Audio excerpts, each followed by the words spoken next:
All right. There he is. How you feeling, my man? You feeling good? I'm doing well, yeah. Getting some good rest now in the off season. I like that. I haven't seen all your articles, so I got to go by ignorance here. You haven't written any of that foolishness of Vrabel for defensive coordinator, right?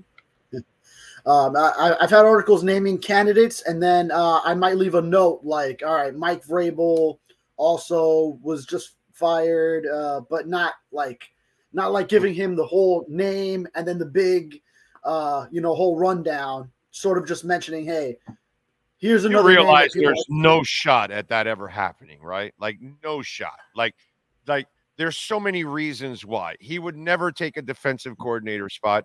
He's going to get a job halfway through next year when they're firing people again, like they do every year. His name will be number one. So he just has to wait. And next year he'll have a job. Why would he go backwards to defensive coordinator position? And what's he going to do? Go to a team for a year? Because he's going to say, hey, guys, I want to be a head coach. And then here's the other thing. I love the people that talk about it for Miami. Yeah, so Mike McDaniel's going to hire a more successful coach than him. The guy he lost to last year.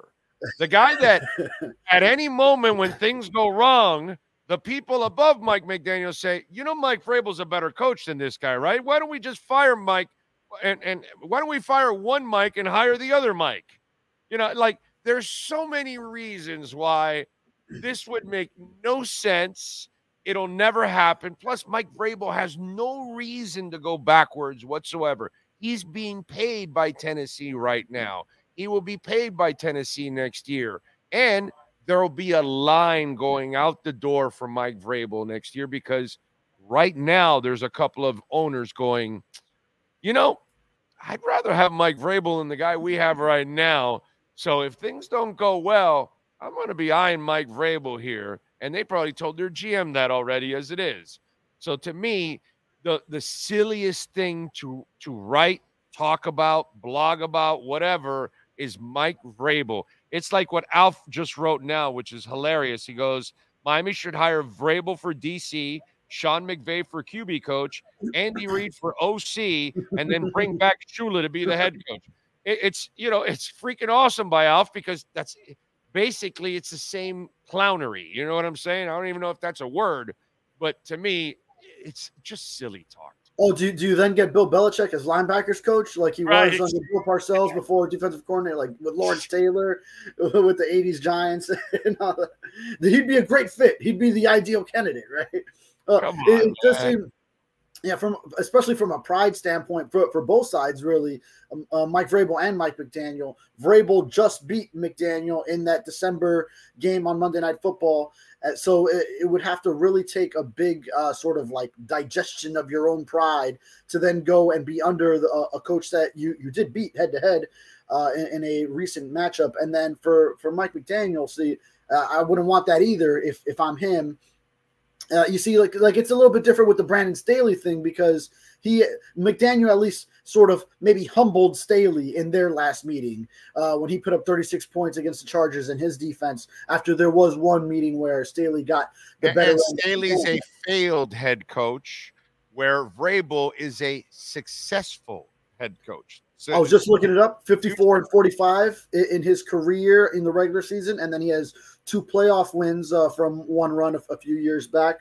So, yeah, and now I wouldn't say no chance either because then I was just thinking of Dan Quinn because he was hired within this week. So then it got me thinking, wait, so when he and the Falcons parted ways, was he then immediately defensive coordinator of the Cowboys? And he was. It was the very next year, 2021. Then he goes and takes that job. So, yeah, but he was a failed coach. I mean, it was. He did get to a Super Bowl too. Early in his career, though. Right, but then it went completely. It did go downhill. Yeah, it went downhill for several years straight, like 3 years straight. It got worse and worse and worse, and his game management skills and all that. There was a lot of problems with Dan Quinn's teams as a head coach, and it went downhill, and he had to go back to being a head coach to kind of resurrect his career. This is different. Mike Vrabel did not fail. This is some stupid idea by the daughter of of Bud Adams that, you know, whatever, you know, and she wanted to fire him. But Mike Vrabel, I don't think anybody would say Mike Vrabel deserved to get fired. Anyone. Yeah. Mm-hmm. You would put it on a 0% chance. I'd put it at like 0. no more than a 5% chance. I'd leave a slight window open. Very slight. No window. None at all. He's not failed. It's if he was a failure as a head coach, then I would give you a way higher percentage. But a guy that is definitely head coach material, no way. That guy has to stay back and get paid like a head coach next year from Tennessee because he's under contract, and wait for a team to knock on his door, because somebody's going to knock on Mike Vrabel's door next year. Yeah, I don't know if there was something different with Dan Quinn's contract situation when that occurred. So that could also have something to do with it. So yeah, but Dan had to go back and kind of resurrect himself, and then get back and get another head coaching job. And that's what, by the way, that's what Raheem Morris is doing also. Raheem Morris was a failed head coach, had to go back to being a coordinator. Actually, I think he ended up becoming a position coach, then a defensive coordinator, and now he's back to getting another head coaching job, just like Dan Quinn. Both guys had to kind of resurrect their careers after failed runs. I actually kind of forgot about Raheem Morris's first stint as a head coach until I was just researching all the places that all the different coordinator candidates had gone. And I mean, you know, and Morris was like one of those like Vrabel almost, where it was just an very outside shot. I mean, he ends up becoming a head coach this cycle, but I was just doing my due diligence just in case, and then I remembered, oh yeah, he was previously a head coach that one time. So I was in the combine the year he got the job with the Bucks for being the head coach. Right, it was the Bucks, right? If I remember correctly, right? It was the Bucks. Yeah, right? Mm-hmm. And I was smoking cigars with a very prominent head coach that is still in the league right now, and 3 other assistant coaches, like 2 scouts, and like 3 agents. And so it was all of us. We were at Nikki Blaine's, and we're all smoking and talking for like till 2 in the morning, 1:30 or something like that. And Raheem got the job, and most of those guys, including the head coach who knows him personally, they were so pumped for him. And they felt like he is an up-and-coming star in this. And then, unfortunately, because he was young, and I see a lot of Mike McDaniel in the mistakes that McDaniel makes. Raheem kind of made those kind of mistakes too, where he thought he could get closer to the players. You know what I mean? Because he has that vibrant personality. Raheem, I don't know if you've ever met Raheem, but he's got this amazing personality, electrifying personality. And maybe he was a little too young and green at that moment, but there are people around the league that really like Raheem Morris as a coach. So it's going to be interesting to see if he learned his lesson from Tampa and then can get it done, because we have a guy that now we've seen, while you like his personality and you like his offensive mind, there's no doubt, but there are some problems, there are some issues, because he's a green coach. And we're watching mistakes that are constantly made. And if he doesn't fix them, it goes by the way of Dan Quinn and Raheem Morris. Yeah, and I'm optimistic on McDaniel on that front. I feel like he's very aware of what his own shortcomings are. It's not like you ever catch him when you bring something up, and it's not like that caught him by surprise, or he wasn't already thinking about it, more so is what I'm trying to say. And he's not defiant. He's not defiant with you guys. Like, no, that's not happening. Right. That's not Doesn't get defensive that way. Yeah.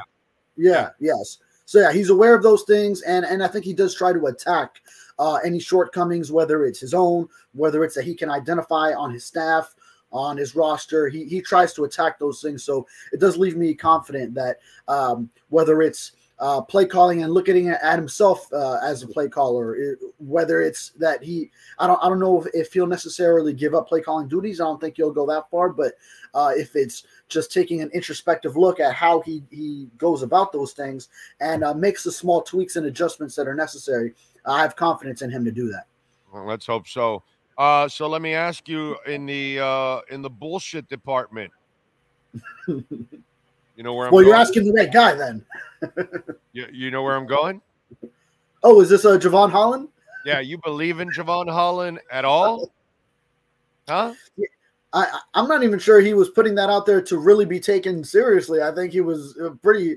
It seemed like he was just very much joking about it. Like he was, everyone knows what he meant, and then he's just kind of like having fun with it at this point. So, yeah, I mean, I think he was even laughing when it was first brought up. Like, yeah, you know, and then he's just giving you this little bullshit anecdote on how he just happened to be kicking rocks outside at the same time that it happened. He had no idea. I'm pretty sure he wasn't even saying that to be taken seriously, like if he was really denying it. But all very funny though. Just own up to it, bro. Just say, hey, man, I'm having fun with it. He doesn't want to be here. Kick rocks. We love it here in Miami. That's it. Yeah. You could even tell, baby. You can even tell the way at the end of that answer with Josh Moser from Channel 7, and he just goes, oh, but I wish him the best though, or whatever he said, and you could tell there was like a tone to it that